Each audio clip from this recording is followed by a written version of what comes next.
Hey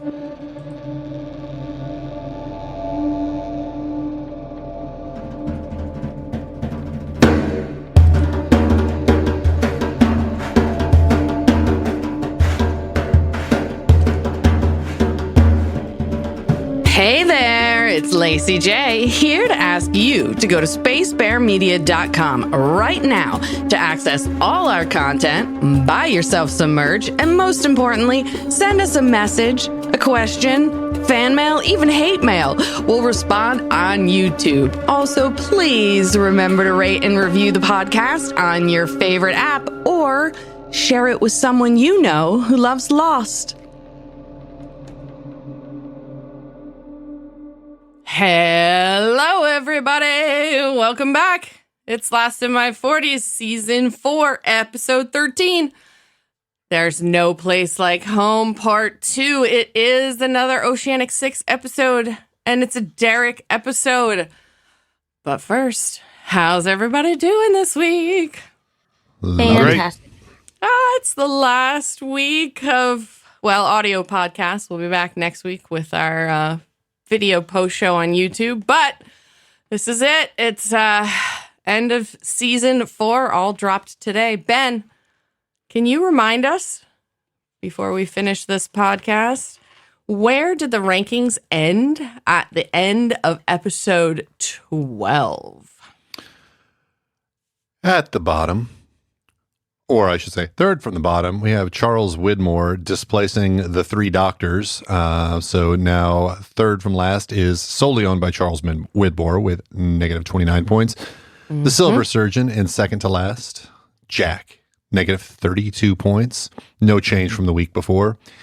And Keamy continues to go downhill. He went from negative 158 to negative 181, which is no mean feat considering he was in the episode for precisely 3 seconds.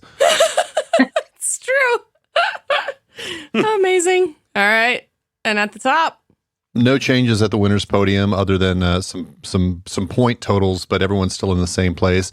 Ben Linus retains his third place finish, going from 62 to 66 points. Juliet stayed in second place at 71 points, and Hurley extended his lead, going from 75 to 82 points. Oh, shit. Mayor of Islandtown, he's trying to hang on to the end of the season. Can he do it? We'll see. Ooh, it's exciting. Derek, why don't you take us through part 2 of There's No Place Like Home? Okay, so we start off with flash forward number 1, and the episode opens in that flash forward as Kate's car speeds away from Jack outside the runway at the airport in L.A. His beard has returned, by the way, everyone. What has returned? His beard.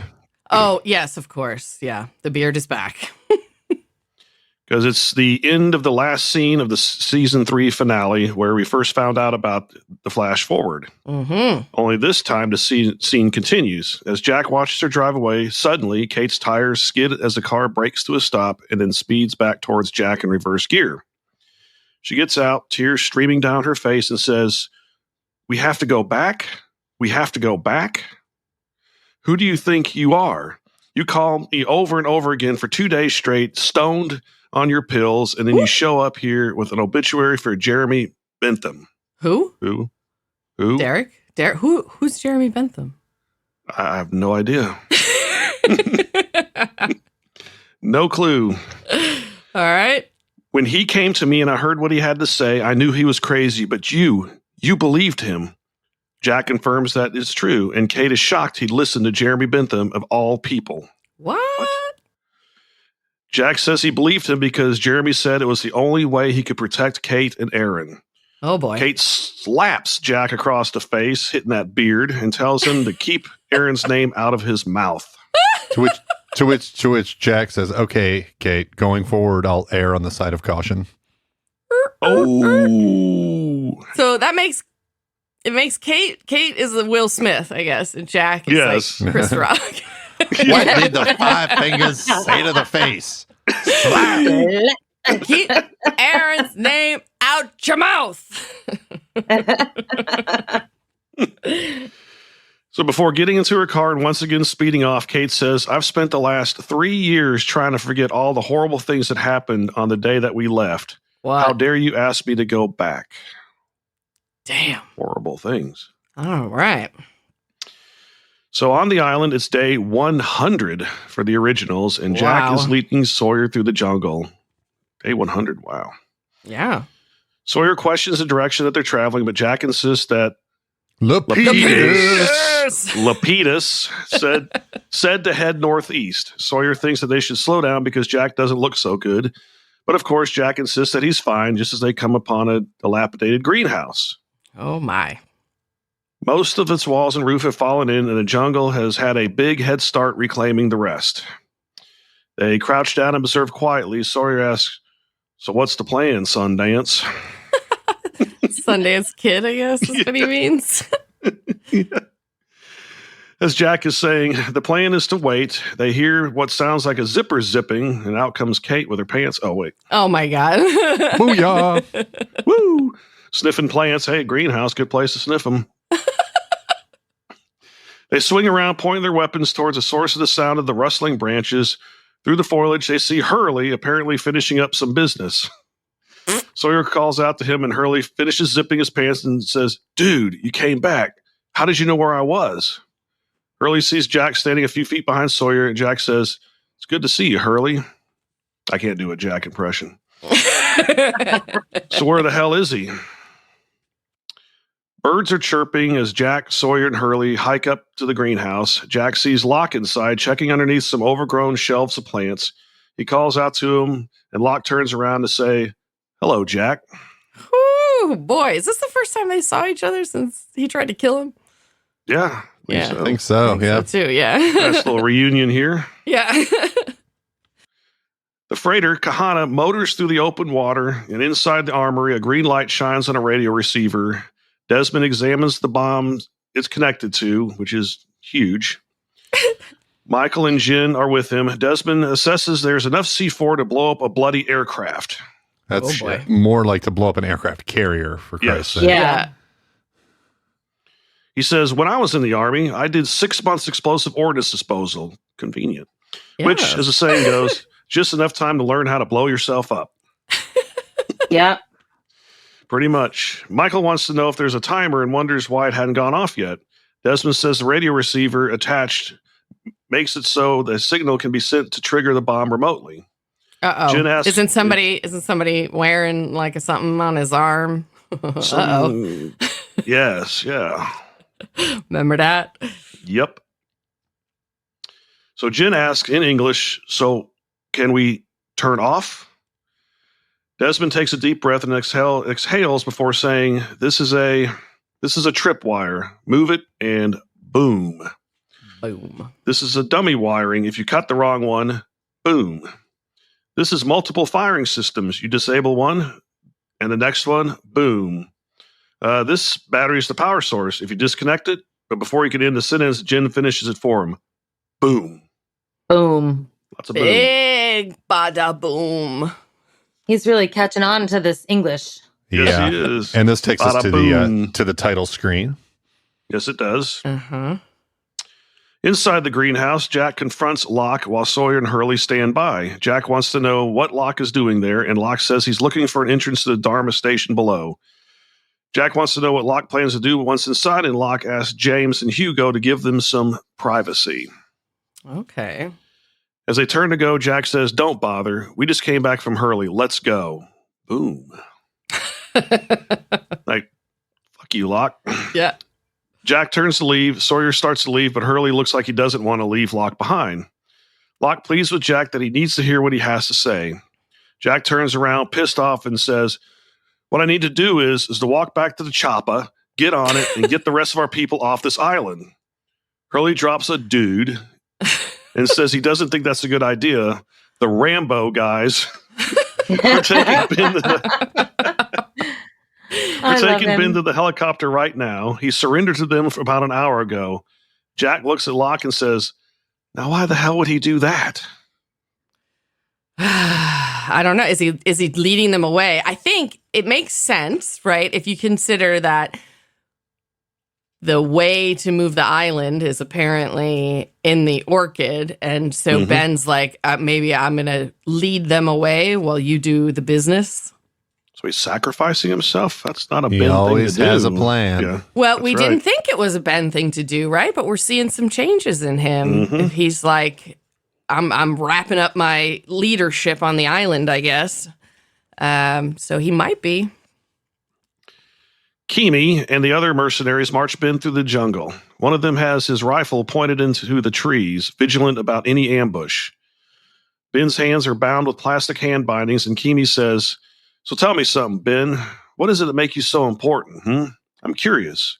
I'm curious as to why Mr. Widmore would pay me so much money just to come out here and capture you and bring you back alive." Ben, of course, ignores him and asks, "Charles Widmore tell you to kill my daughter?" Oh, God. Keamy and the rest hear metal rattling. At the helicopter, Lapidus is trying to unhandcuff himself from it using a pair of pliers. Keamy marches up to Lapidus, yelling about how he got a toolbox. Lapidus says, "Damn," and throws the pliers into the helicopter. Keamy is screaming in Lapidus' face, asking who gave him the toolbox when a branch snaps and grass rustles. Keamy whirls around and points his weapon. The rest of the mercenaries follow suit, and Kate comes running out with her hands up. Oh, my God. Wow. Keamy tells her to stop moving and asks who she is and why she's running. Kate says, "I'm Kate. I'm one of the passengers of Flight 815. I'm being chased by his people." Oh, She my points God. at Ben. Keamy starts yelling out directions to his men. The men go. Omar stays near the helicopter. Keamy grabs Kate by the wrist and pulls her over down beside Ben near the helicopter. He tells her to get on her knees, and she does, of course. Giggity. Zip. Zip. This is the perfect time for a blowy, apparently. Yep. Yeah, just about to get ambushed. Let me get one off before we start shooting each other. Before we get him off. give you a creamy Keamy. Oh, yes. That was great. It's another t-shirt idea for you. Creamy Keamy. Oh yeah, you just got to get the actor Kevin Durant. Just get his face like, just call it creamy. His O Keamy. face. His own face. Oh my God. So Keamy tells Kate and Ben to put their hands above their heads, and they comply. Just then, the whispers can be heard. They distract the mercenaries as they search for the source of the sounds. Distantly, something runs through the foliage. Suddenly, a man leaps out of a tree onto a mercenary, tackling him to the ground and pulling his head backwards, cracking his neck before he can make a sound. Damn. And those others know how to fight. Fuck yeah, man. Creamy Keamy and his men notice nothing and continue to... Oh my God. Sorry. And continue to. notice nothing and continue to spread out into the jungle. Keamy sees something running out through the foliage. Kate looks at Ben. Ken. Ken looks at Bait. Yeah. Kate looks at Ben, who observes silently. Then another man jumps from a hiding spot behind some tall grass and whips a snare around a mercenary's legs. He trips backwards, squeezing the triggers on his rifle as he falls, spraying a stream of muzzle flare into the air. Ruh-roh. Keamy screams, "Now spray it!" Oh, no. Creamy Keamy. Yep, he's spraying it. The jungle's going to be white. The mercenaries who are still alive begin shooting blindly into the jungle around them, because that's what you always do. Yeah. Yep. Kate and Ben duck and cover.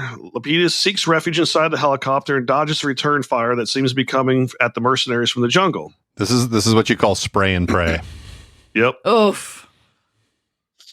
Like in Predator that time, they just used that Yeah. mini gun and just Just- annihilated the jungle. Exactly. A man raises a pistol-like weapon and fires it with a whoosh. A stun dart flies through the air into a mercenary's neck. An electric crackling sound sends the man to the ground. Grunting, Keamy leaps for cover behind a large rock as the gunfire continues from all around them. Omar fires aimlessly. Bullets ricochet into the jungle. Whoa. Yep. Kate says, "Ben, stay close. Run, run." She grabs onto him, and the two start running away from the helicopter.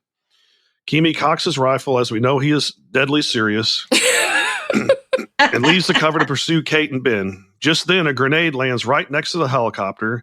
Lapidus screams, "Grenade!" because that's what you do. I wish Lapidus just screamed, "Lapidus!" And then kicked the grenade away himself.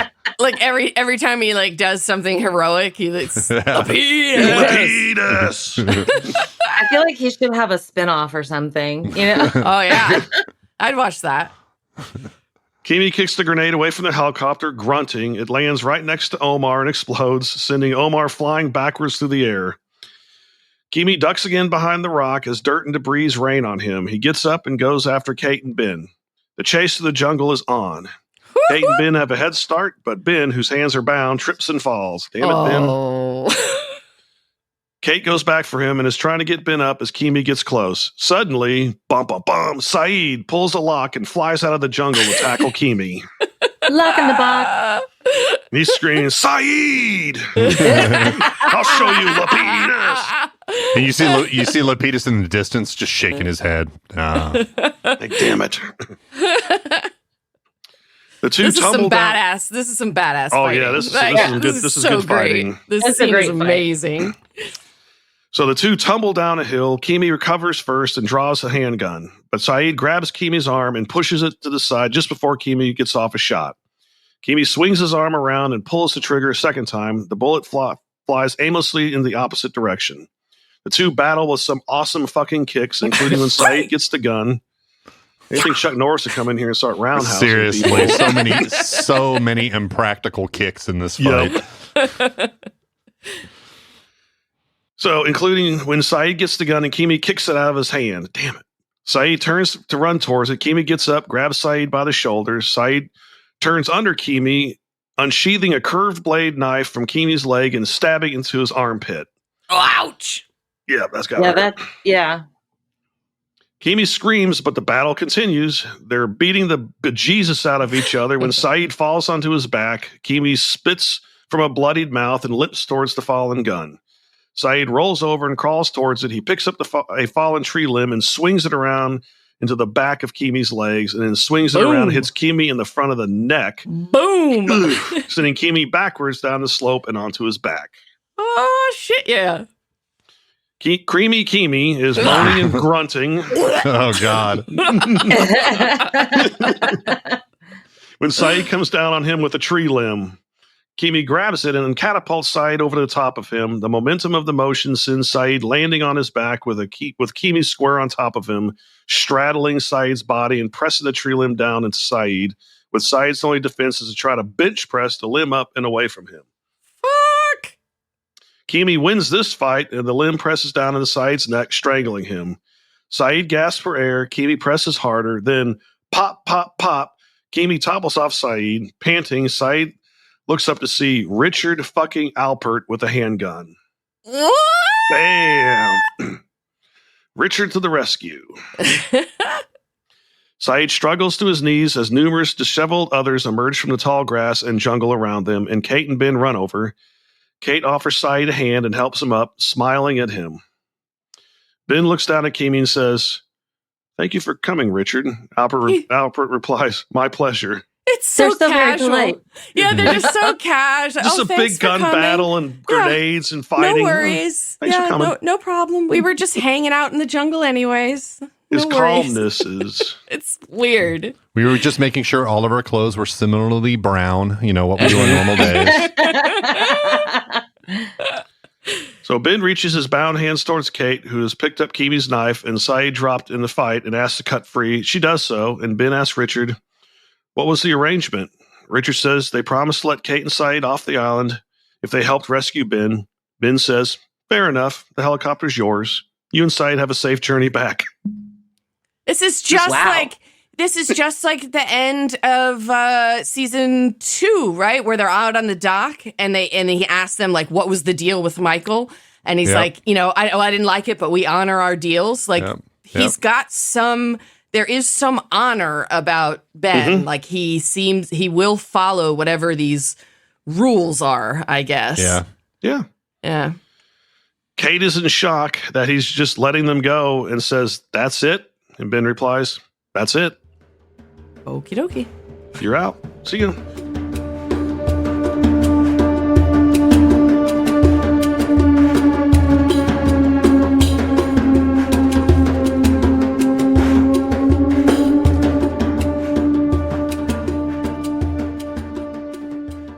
So we go to flash forward number 2, and Hurley is opening a candy bar while inside the Santa Rosa Mental Health Institute. Mama Dawson walks up to ask if he's what? Mama Dawson. Yeah. What? To ask if he's Hurley and if he's dangerous. Hurley. To which Hurley replies, "Yes, I am Hugo Danger Reyes." Oh, my alter ego. Oh my God. Hurley asks if he knows her, and Mama Dawson says, "No, but you know my grandson." Behind Oh my Mama God. Dawson stands a much more adult Walt. Whoa! It's good to see him. And she says, "Now we've traveled all the way across the country just so he could see you. I need to know if you're going to do anything crazy." Well, I'm just in a mental hospital. I'm not crazy. Hurley promises he won't, so Walt sits down in a chair across from Hurley. They say hello, and Hurley tells him, "You're getting big, dude." Walt tells him that when the Oceanic 6 got back, he kept waiting for one of them to come to see him, but nobody did. Oh. Hurley apologizes, and Walt tells him that Jeremy Bentham came to see him. Jeremy Bentham's getting around. Mm-hmm. He says, "I don't understand why you're all lying." Hurley lowers his voice and says, "We're lying because it's the only way to protect everyone that didn't come back." Walt asks if that includes his dad, and Hurley confirms, "Yeah, like your dad." Whoa. I think part of the reason why none of them went to see Walt is because that would just draw attention to Walt. Yeah, I think that makes sense. Right. I can understand why Walt is hurt, but at the same time, it's for his best interest. Yeah, because like news crews are following around the Oceanic 6 and stuff like that. So it's like, well, okay, why are all the Oceanic 6 visiting this kid in the Bronx or Brooklyn, wherever he is? And that would make sense. Yeah. So in the jungle, Hurley and Sawyer are waiting outside the orchid. Sawyer wants to know what Jack and Locke have to talk about, and Hurley says, "I don't know, leader stuff?" Sawyer scoffs and then asks about the crackers Hurley has. Hurley shares them and thanks him for coming back to rescue him. Sawyer is happily munching on crackers when Hurley says, "Claire and the baby okay?" Sawyer stares at him. Oof. Yeah. Yeah. The baby is, yeah. Jack and Locke are inside the orchid, where Jack is inquiring about what Locke has to tell him. Locke says, "I want you to reconsider leaving the island, Jack. I would like you to stay." Uh-huh. Jack laughs and replies, "You threw a knife into the back of an unarmed woman. You led half our people across the island and got most of them killed." Locke counters that Jack pulled the trigger on a gun pointed at him. Good point. He says, "I was hoping we could let bygones be bygones." Wow. Jack tells him to stay in the greenhouse, but the rest of them are going home. Locke says, "But you're not supposed to go home." Oof. Oh boy, we're back to that now. Yep. Yep. Jack makes a flippant comment about how Locke said crashing here was their destiny. Locke replies, "You know, Jack. You know that you are here for a reason. You know it. And if you leave this place, that knowledge is going to eat you alive from the inside out until you decide to come back." So we know that that's absolutely true. He's completely right. Yes. Jack says goodbye and turns to leave when Locke says, "You're going to have to lie. If you have to go, then you're going to have to lie about everything. Everything that has happened since we got to the island. It's the only way to protect it." Oh boy. Jack reminds Locke that it's an island and doesn't need protection. Locke says that it's not an island. It's a place where miracles happen. And an island. And an island. And an island. Yeah. Yes, it's still an island, no matter what happens on it. And if Jack can't believe him, all he has to do is just wait and see what Locke's about to do. Jack thinks there's no such thing as miracles, so Locke says, "Well, we'll just have to see which one of us is right." Locke believes in miracles. Oh my God. Did you guys notice the little Locke smirk after he said, like, wait to see what I'm about to do? And he had that little, like, it's the Locke smirk, and it's the look in his eyes too, where he's just like, I've got a purpose again. I'm moving the island. I have no idea how, but I'm going to fucking do it. And it's, it's that Locke excited face. It's a smirk that the island demands. So, none other than Benjamin Linus chimes in. Am I interrupting? Jack whirls around, points his gun at Ben, and cocks it so he knows that he's serious. And Ben replies, "Nice to see you, Jack." Oh, and then ignores the threat from Jack and moves right past Jack and Locke into the interior of the greenhouse. Ben guesses that Locke has been unable to locate the Anthuriums. Anthuriums. That's what I thought it was. Locke confirms he doesn't know what they look like. Ben shakes a small potted flower, then reaches underneath a shelf and activates a switch. Metal clanks and clacks, and a door creaks as a secret elevator is exposed. Oh, boy. Jack wants to know what they're doing. Ben seems surprised that Locke hasn't told him, and Locke says, "I tried." He's just not a believer. No. Ben looks to Jack and tells him that Saeed and Kate are waiting at the helicopter for him and that his people are already being ferried to the Kahana.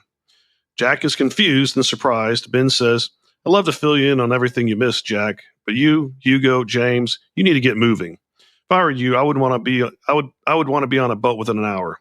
Goodbye, Jack." Whoa. Before he and Ben get on the elevator, Locke says, "Lie to them, Jack. If you do it half as well as you lie to yourself, they'll believe you." Wow, so true, though. So true. It is, but, Locke's kind of deluded, too. Oh, yeah. Yeah, in their own ways, but he's got Jack's number there. Yes, he does. Yeah. As the elevator doors close, Locke and Jack stare at each other through the glass window. Mm-hmm. So back on the Kahana, Michael is pushing a tank of liquid nitrogen across the deck. He has a walkie and people can be heard talking on it. Sun is there with a crying Aaron and wants to know what's going on down there. More voices can be heard on the walkie, and then Michael asks if Sun told anyone about the bomb. She tells him no and asks if they can turn it off. He tells her it isn't on yet, but if this tank does its job, they'll be okay. Aaron keeps fussing, and Michael says he'll send Jen upstairs. Sun blurts out, "I'm pregnant."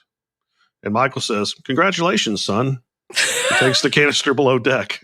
I mean, what else do you say? I know. It's so weird. Is it weird that she blurted that out? Why does she want Michael to know that? I thought so. I think she was expecting there to be more there because they had sort of a connection when they were on the island. So when he was just very kind of casual about, "Oh, good for you," she was sort of like, "Oh."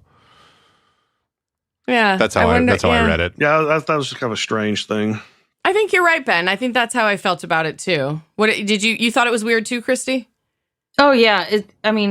What purpose in telling him that? Is that going to make the bomb disarm itself or something? Right. No. The only other thing, I think what Ben said is correct, or maybe the only other thing is like, please, for the love of God, help us get, safe because I'm pregnant. Maybe. Yeah. But she just said I can it see the way that. she said it to Michael. But you're right, Ben, because they did have a connection, and it looked like that connection could turn into something romantic between them under different circumstances. So yeah, I guess that makes sense. All right, go ahead, Derek. Sorry. Below deck, Desmond says, "You're going to what?"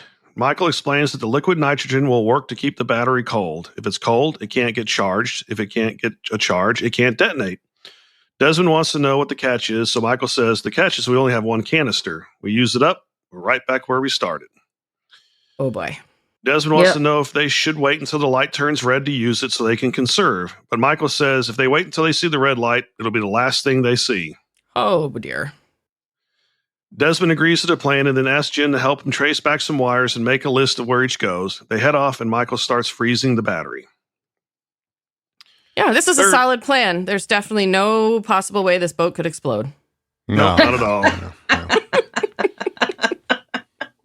I mean, don't they have like life rafts on the boat or something they could get on? Yeah, you would think. Well, they so. just had Well, they got that one little boat, but that's woefully insufficient for a freighter of that size. They like would need the to have a Titanic few. all over again. Yeah. So Faraday is on that small boat, arriving back at the island. Some red Captain shirts. Faraday. Let's not get it twisted. In this episode, he is Captain Faraday. Captain Faraday. Okay. So some red shirts help him bring the boat, and Juliet checks to make sure that everyone made it to the boat safely and also wants to know if the Kahana will come closer. Captain Daniel says they fixed the engine and they're going to get as close as the island as they can without hitting the reef, so the next trip shouldn't take so long. I'm just going to get some water and I'll come back in a minute. Julia says she'll get the next group ready for transport and thanks Captain Daniel for helping them. It's a nice scene. She seems like really genuine. Like, you know, thank you for this. And Daniel is just determined. And I love it. Mm-hmm. He seems really great in this episode. Further up the beach, Rose approaches Miles in the kitchen to ask him who told him he could eat their peanuts. He says, Rose. You're a dentist, not a doctor. Right. You're a psychic, not an original. Yeah, Put the peanuts down. He says, may I eat these peanuts? And Rose replies, I'm going to keep my eye on you, shorty. God, Rose. Wow. Now Rose is throwing out the nicknames. Red a couple weeks ago, Shorty this week. Faraday, who looks in pain, comes up to tell Miles that he must be on the next boat back to the freighter. Miles says he's going to stay, and Faraday says, Miles, no, I don't think I'm getting across the direness of the circumstances. Miles doesn't care and says, oh no, you're very dire, but I'm still going to stay. Ben's favorite, Charlotte, walks over, and Faraday tells her 10 minutes, and she acknowledges she'll be ready. Faraday leaves, and Miles tells Charlotte that he's surprised she wants to leave. She's confused, so Miles says, it's just weird, after all the time you spent trying to get back here. Back here? Back here? What? Back. Rocky Dennis asks, what do you mean, get back here? And before walking away, Miles replies, what do I mean? Oh, what the fuck is this shit now? And you can see on Charlotte's face when he said that totally, like, that registered. Like, yes. Oh, yeah. Oh, fuck yeah, it did. So Locke and Ben are inside the elevator, and it's taking a while. Locke wants to know how deep it is, and Ben says, deep. Hey-o. So deep it'll put your ass to sleep. Okay, can you guys see that? I have exactly that written here in my notes. So. Really? So, yeah. So the elevator then squeaks to a halt, and when it stops, Ben begins switching lights on, and electricity can be heard powering up. Because these generators last forever up in the sky. Oh, right. It's magic. It's Magic Island. Yep. Locke wants to know if they're in the magic box, but Ben tells him no. Locke looks around at everything and asks what it's all for. Ben replies, same things that all the Dharma stations are for, silly experiments. Locke continues to question him, so Ben rifles through a drawer, pulls out a VHS cassette, and he says, why don't you just watch this very informative video that'll answer some of your questions? Flips the TV on, puts the cassette in, and says he's going to take care of some business. He's setting a toddler down in front of a screen to keep them, That's totally right. Yep. The tape begins to play and the images are warped. A scientist appears on the screen and says, hello, I'm Dr. Edgar Haliwax. Oh, No, remember that That's name. not your name. I don't believe you anymore. He gives a different name every time, but it is, of course, the same man. So the tape warps and distorts, and this is the orientation film for Station 6 of the Dharma Initiative. As you're no doubt surmised, Station 6, or the Orchid, is not warps and distort, a botanical research unit. The unique properties, it warps and distorts again, of this island have created a kind of Casimir effect, allowing Dharma Initiative to conduct unique experiments in both space and time. What? This is the vault, constructed adjacent to a pocket of what we believe, warps and distorts, to be negatively charged exotic matter. Great care must be taken to avoid leaving inorganic materials, warps and distorts, inside the chamber. The electromagnetic energy within the island can be highly volatile and unpredictable. Now, for your own safety and the safety of those around you, metallic objects must never, warp and distorts, be placed in the vault. There's a loud clank as Ben sets a metal trash bin into the vault. Oh, you can see Locke looking at him go, he's like, wait a second. The scientist on the tape continues, in our first demonstration, we will attempt to shift the test subject 100 milliseconds ahead in four-dimensional space. Whoa. For the briefest warps and distorts of moments, the animal will seem to disappear, but in reality, and suddenly the voice distorts and the tape begins rewinding. Damn it. We know the Locke, end of this, of right? course, yep. Because we saw Locke. Faraday doing it with Eloise. Yes. Yes. So, suddenly Locke tries pressing the stop button, but the tape keeps rewinding. He bangs the top of the video tape recorder because that'll work. Yeah. But the machine keeps whirring. Locke gets up and goes to Ben to say, was he talking about what I think he was talking about? And Ben replies, if you mean time-traveling bunnies, then yes.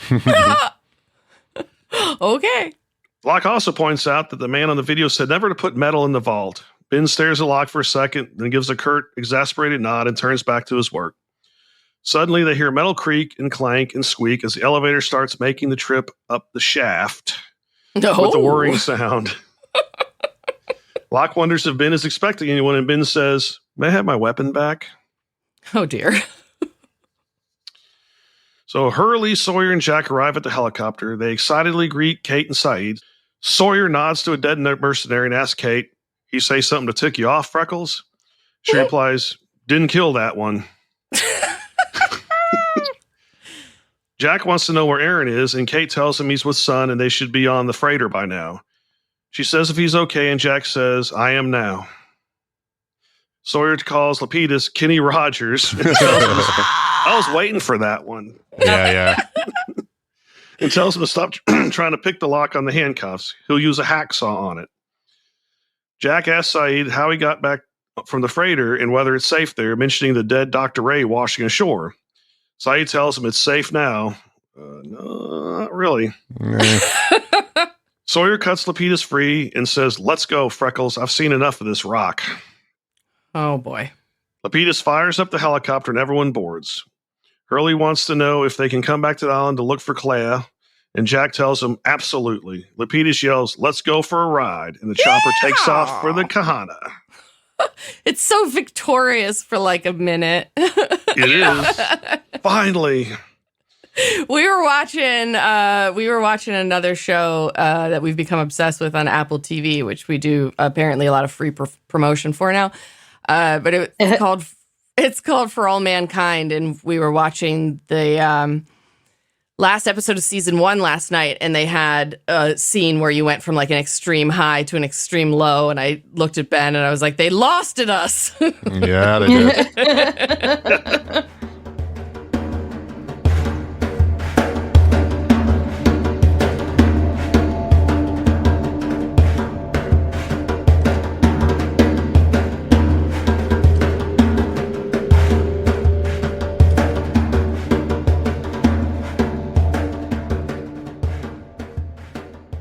So on the freighter, Michael is still spraying the battery. Desmond is tinkering with the bomb and tries a few things, but it's not working.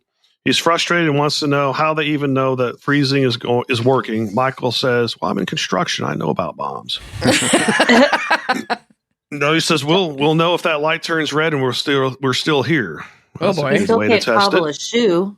The thing is here is without a it's cobbler. like Desmond is so fucking useless in this episode. He's basically like, I just don't know enough. I don't know what to do. And it's like, he's the one who had the training. I know. It's like you had the training enough to say that, and now you're basically saying that you just don't know enough. And it's like, okay, then just get the fuck out of the way and just let Michael do it.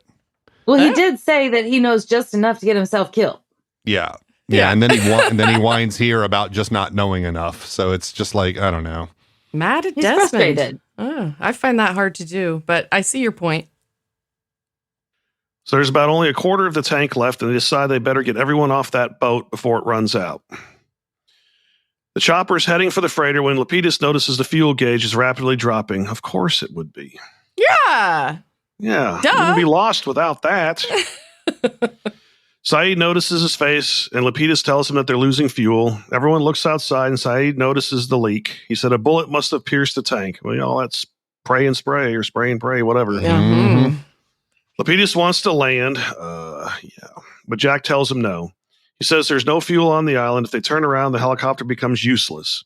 Lapidus says he can't see the freighter yet and tells him to drop as much weight from the chopper as they can, so they chuck out Hurley. Oh, man.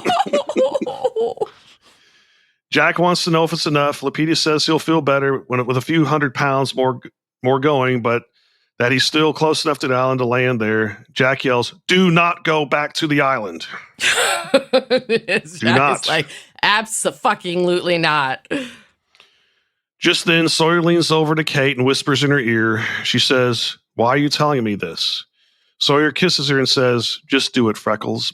before jumping out of the fucking helicopter. Oh my god! Oh, such bullshit. Like, come on.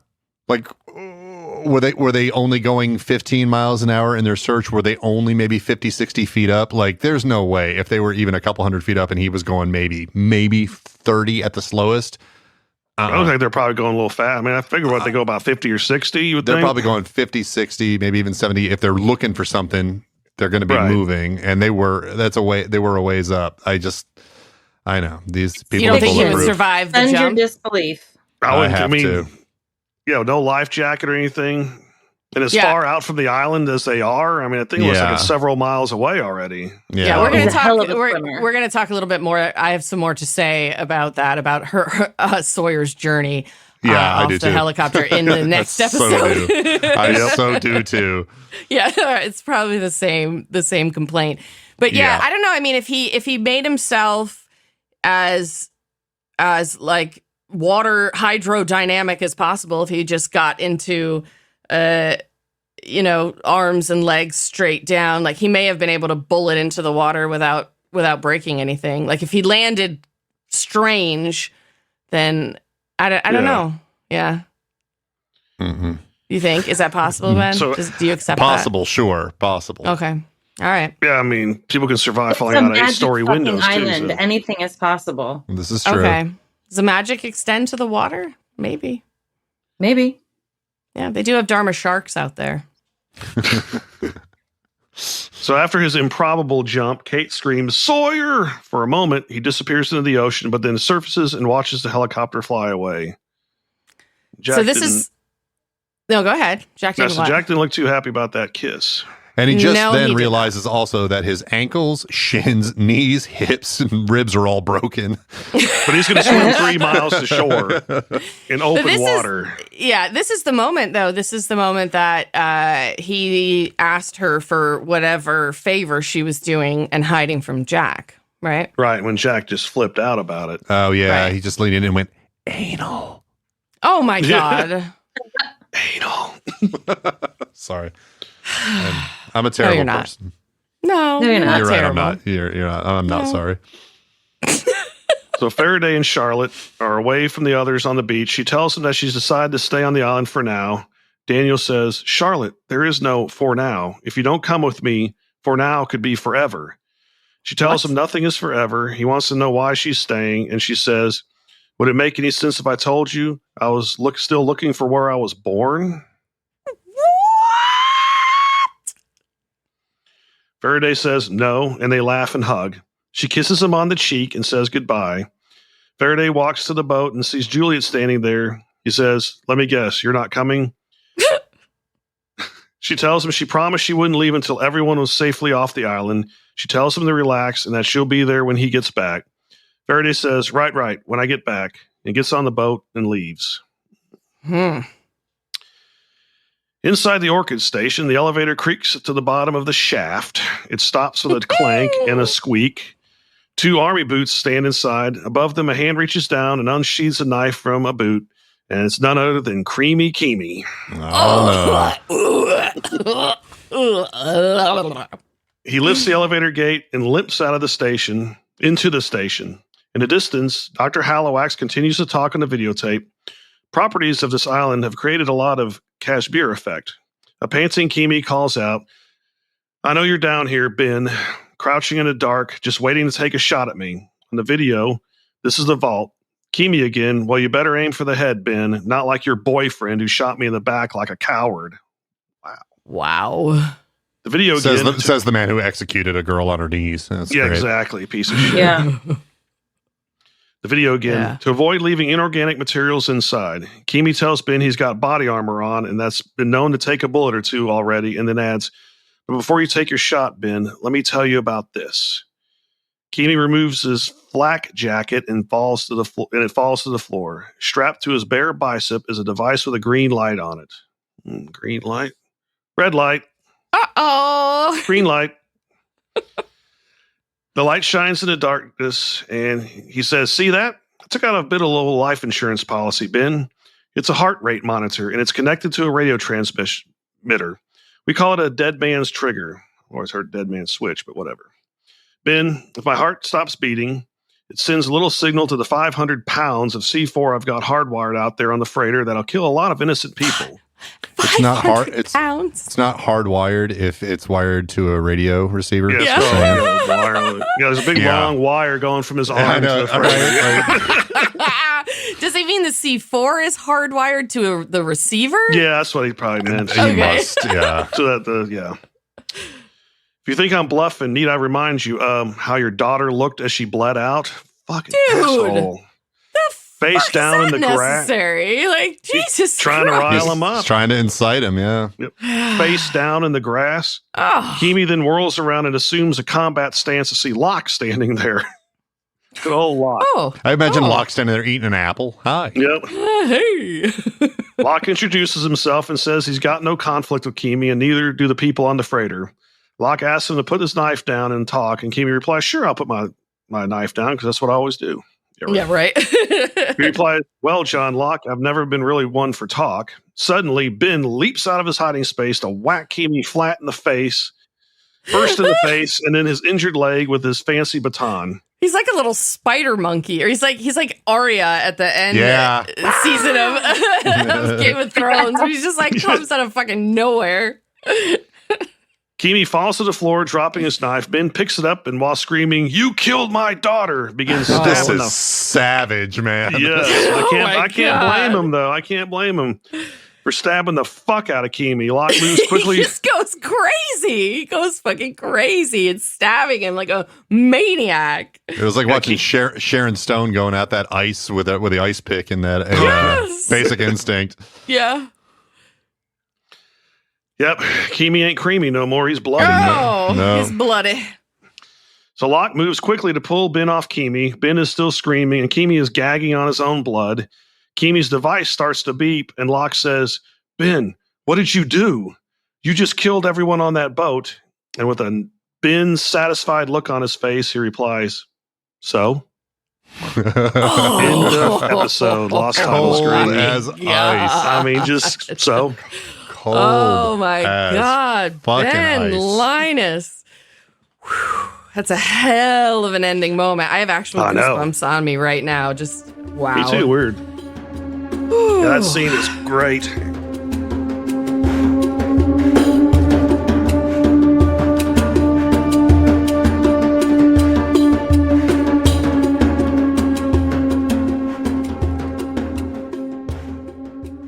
All right, guys. Are you ready for some fun facts? Sure. Uh-huh. All right, we're staying science-y this weekend. This week, since last week we did the greenhouse effect. All right. What happens if you arrange two mirrors so they face each other in empty space? Casimir effect. Hey, your first reaction might be nothing at all. But in fact, both mirrors are mutually opens a portal to the underworld. Oh, that too. Yeah. A portal to the underworld. Okay. So the two mirrors are mutually attracted to each other by the simple presence of the vacuum.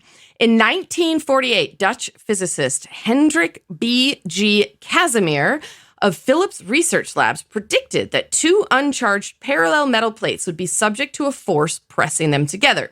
The force is only measurable when the distance between the two plates is extremely small. We're talking real fucking small. Measurable, on the order of several atomic diameters. This attraction is called the Casimir effect, which is mentioned in the video that Locke watches in the Orchid.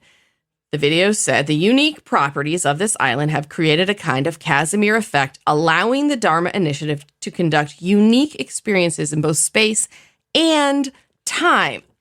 Season 5. The Casimir effect is caused by the fact that space is filled with vacuum fluctuations, meaning virtual particle and antiparticle pairs that continually form out of nothing and then vanish back into nothing an instant later. Side note, if you'd like to learn more about nothing particles, I personally recommend the book A Universe from Nothing, Where There Is Something Rather Than Nothing by Lawrence Krauss. He's a physicist. It's very interesting. You can also find his talks on YouTube. Anyways, the gap between the two plates restricts the range of wavelengths possible for these virtual particles, so fewer are present within the space.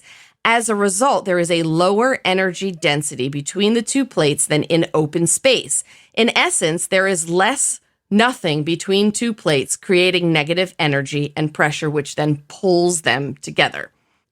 Now, if none of that made sense, here's an analogy.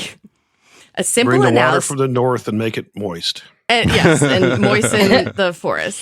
A similar analysis can be used to explain Stephen Hawking's Hawking radiation that causes the slow evaporation of black holes. In the 18th century, French sailors observed an effect analogous to the Casimir effect. When the two ships are rocking from side to side in conditions with a strong swell but light wind, the ships come closer together. When they hit roughly 40 meters apart, destructive interference eliminates the swell between the ships. So the waves are outside of the ship, but there are none between them. The ship's rigging can become entangled if they get too close together. So, as a countermeasure to this Casimir effect, a handbook from the early 1800s recommends that each ship send out a rowboat by 10 to 20 sailors to pull the ships apart. So in those rough seas, they had people constantly rowing to keep the ships apart to prevent Sounds the like a shit job. Yeah, basically prevent the nothingness in between the ships. So that's the Casimir effect. And I will dive more into that and how that, what that does to the island in season 5. What? Are you guys ready for your best and worst moments of part 2 of There's No Place Like Home? All right, let's start with Derek. All right, my best moments were both scenes where Keamy got his ass kicked. Finally, I mean, brilliant. But first I didn't think he was dead the first time because, of course, not. It's lost. Things don't happen like you expect. And for me, the worst scene was the saddest scene is when Sawyer jumps from the helicopter. Okay. And it was worse, too, also because it was so improbable that he would survive that fall completely unscathed and able to swim 3 to 5 miles to an island. Yeah. Yeah. Christy, what do you think? So for me, one of the best moments was Sawyer jumping from the helicopter. A lot of people sacrificing themselves. Yes. Mm-hmm. I feel like you could see how uncomfortable Hurley was, and he knew, I hate to use this phrase, but the elephant in the room, when they said, we need 300 pounds off of this helicopter. So it'd have been cool if he would have said, cannonball, and jumped out. But I believe that Hurley would have sacrificed himself if Sawyer hadn't done that. Okay. And then the worst moment for me was the very end because, we see Keamy allegedly dead and we don't know what's going on the boat. So just another fantastic cliffhanger. Oh, yeah. Now, when they showed these, was these all 3 episodes at once, like in the original? Yeah. I think, no. I think there was part 1 and then parts 2 and 3 aired together just like we're doing it. Okay. That's why I have it set that way. So yeah, they gave you the 2. They never had a bonus episode afterward like we do, but that's fine. Ben, what about your best and worst?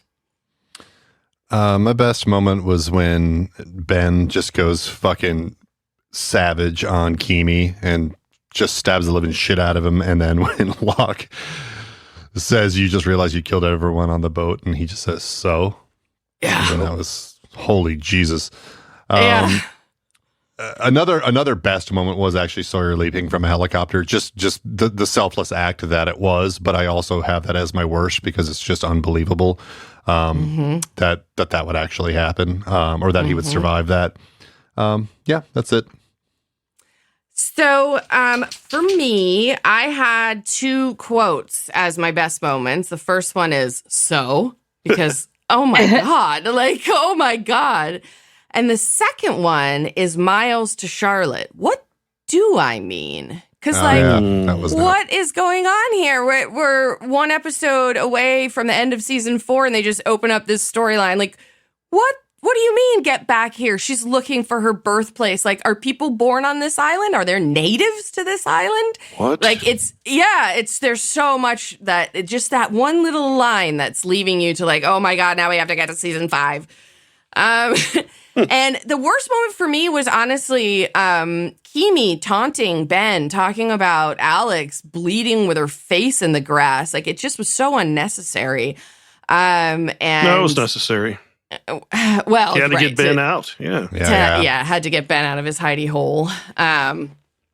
It's time for rankings. We're going to hear what it is before the last episode of the season. How about Christy? What did you think of the characters in this episode? So on the bottom, once again, Charles Widmore is number 3. Creamy Keamy, number 2. And Ben Linus is the worst of the worst in this episode. Oof. I know that you guys disagree with me, but I mean, no, it's your ranking. Yeah, just the callousness of, it just really is gross. On top, third from the top, I'm putting Rose, because I love how she was chastising Miles for eating those peanuts. Yeah, I ate those peanuts. That's pretty great. Shorty. In number 2, we have Frank Lapidus, and on top is Sawyer for what he did by jumping out of the helicopter. And your fucking kill? I'm going to fuck Sawyer for that, and I'm going to kill Ben Linus. All right. Derek, how about you? I didn't have a third worst, but my second worst was Charles Widmore, and my worst was, of course, Keamy. Finally got what he deserved. And my third best was Locke. Just, he's kind of helping, but also, I just love his, like, how he's so interested and wants to know everything. Yeah. And he's finding his place again, like he has a purpose. Right. And second best has been Linus for, looks like, killing Keamy. And my best is, of course, Sawyer for sacrificing a seat on the helicopter to save the rest of them. Yeah, I'm gonna it's a pretty heroic thing. I don't think season 1, I don't know that season 1 Sawyer would have done that. I don't think he would have. Yeah. He would have pushed out Hurley. Calling him like Jumbotron or something. Yeah, exactly. I was doing it. Yeah. That. Yeah. I'm going to fuck Kate, and I'm going to kill Keamy again. Oh, Keamy, you're so dead. All right.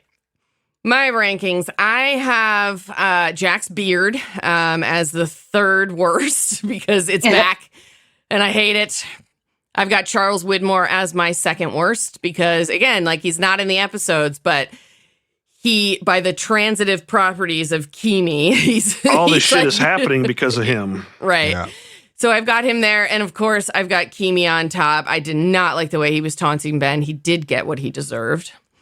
Third best, I've got Lapidus. Because same reason there are a lot of these characters right now that are helping, get to the what we think is going to be the good end, everyone on the freighter. And he is one of them. I've got Ben Linus in second and not in first. He's still got a plan. He's doing all this stuff. He gave Keamy what he deserved, but the reason that he's in second is because even though he did that, it does kind of fuck up what is going on. That's why I didn't put him first, too, so knocked him down a notch. I knocked him down a notch for that, and I do have Sawyer at the top for being selfless and cannonballing out of the helicopter. I'm gonna fuck Lapidus this week. Whoa. I can't remember if I've done it all Rogers season. Fetish, huh? Yeah, but he deserves it. That's a bondage fetish. She likes that he's manacled to the helicopter. To the helicopter, right? I'm gonna do dirty things to him while he's handcuffed, and I'm gonna kill Keamy, of course. Fuck that guy. Ben, why don't you give us yours and then update us? Okay, yeah, third worst, I've got Desmond this week, actually. Oh, you were really mad at him. Yeah, wow. There was, I did watch this episode a couple times, and each time I was just like, what's the point of you in this episode? He was essentially useless the entire episode. Yeah, and that's not really like him either. No. I can see why you would be mad at him. Yeah. And when he opened his mouth, all he did was kind of whined. So, in second place, I've got Jack's beard as well, and at the bottom, creamy, screamy Keamy. Yeah. For my top three, I've got Lapidus in third place. And Sawyer, despite me not believing that shit at all, it was highly selfless and highly heroic. So, of course, he's going to get the nod. But then the anti-hero I've got in first place is Ben Linus because he is just fucking awesome. Vicious and calloused, but awesome too. So, all right. He had a plan. He had a plan. And same as Derek here. I'm gonna fuck Kate and I'm going to kill Keamy. Okay. What do the rankings look like? Not a whole lot of change here. We did get some jockeying in the bottom. That's an awesome jockeying in the bottom. So Charles Widmore and Jack switched spots. So Jack fell to third from the bottom, stayed with 32 points. Charles Widmore went from negative 29 to negative 36 points to take second. He's back to place. Dr. Bronze then. He's back to Dr. Bronze. He was silver surfing in the surgeoning, not surfing. Silver surgeoning in the bottom. Now he's Dr. Bronze in the bottom. Bottom bronze. Yep. Dr. Bottom Bronze. And shut me up. Keamy is now gone to negative 208 points. Wow. He broke 200 points. He broke 200 in just a handful of episodes, too. Wow. No real position changes on top. We've got Ben Linus with 69 points, Juliet with 71, and Hurley with 82 points. Wow. So really the only change, Ben Linus gained a little bit of ground. And the other two have been the same since last week. Okay, this is it. Yep. Looks like a three-way race between Hurley, Ben Linus, and Juliet. All right. Yep. Whoop, whoop. Guys, should we do our final impressions on There's No Place Like Home Part 2? Ben. Yes. Let's do it. What do you think, Benjamin? I don't think this one was nearly as good as the first one. Interesting. Okay. Yeah, like it was overall it was a good episode. It was, there was a little bit of, I would say almost kind of closure between like Jack and Locke and Ben. Mm-hmm. Like you can see at this point, Ben is no longer concerned with anything other than like his own thing. Right? That's like, so everyone's going to die, whatever. He lets everyone go. Hey, you're going to leave the island. C'est la vie, whatever. Bye-bye. You could see that his attention is now elsewhere. His thing is move the island. Yeah, That's move what the I have fucking to do. island. Yep. Yeah. Single. Yep. Yeah. He knows that the mercenaries were there. That means they can get back. Widmore's going to keep coming, so he's got to move the island and ultimately save him and his people. Outside of that, I mean, I think, the whole bomb thing was just sort of, I don't know. I didn't really buy it. The whole, I'm going to keep the battery cold. And then you've got Desmond running around basically doing nothing. The whole bomb trope sort of was a little tired, to be honest. So, yeah. You expected to, stop at a 007. Yeah. I really just like, obviously Sawyer jumping out of the helicopter, he's just flexing his heroic muscles at this point.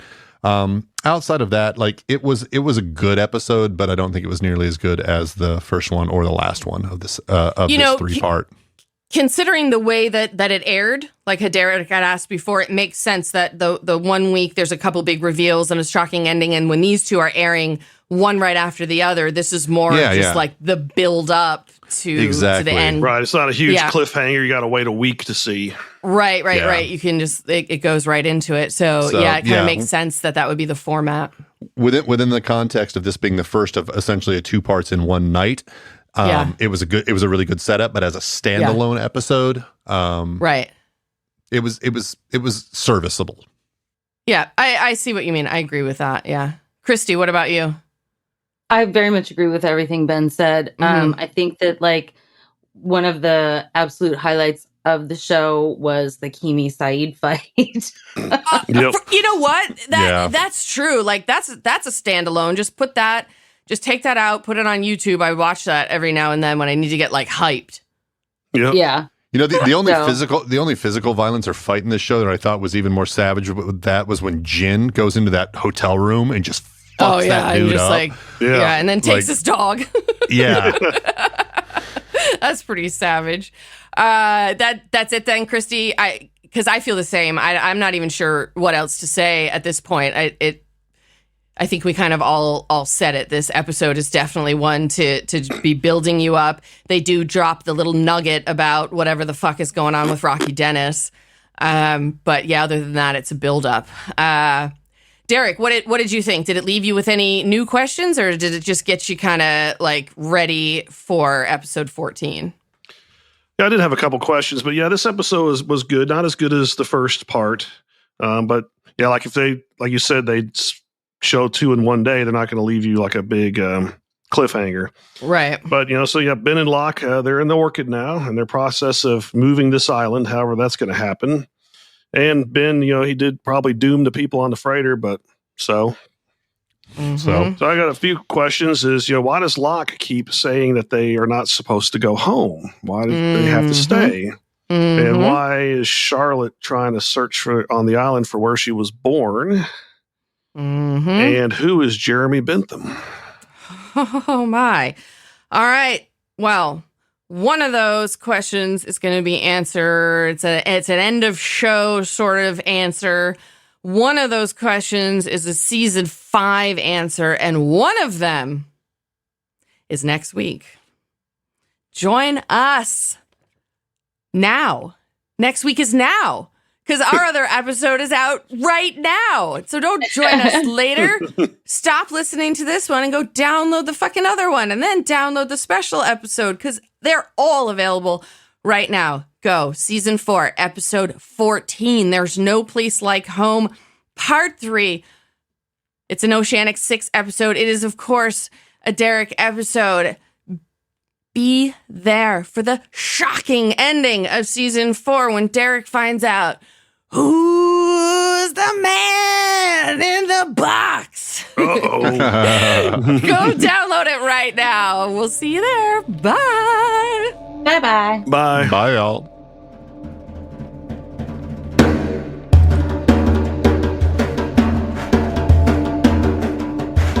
Lost in My 40s is a Space Bear Media production. Executive produced and edited by me, Lacey J. Sound engineering, editing, and original music by Benjamin Trimp. Like and follow Lost in My 40s on Facebook and SpaceBear_media on Instagram and Threads. Plus, follow Space Bear Media on YouTube for extra video content. Or for everything in one place, go to spacebearmedia.com.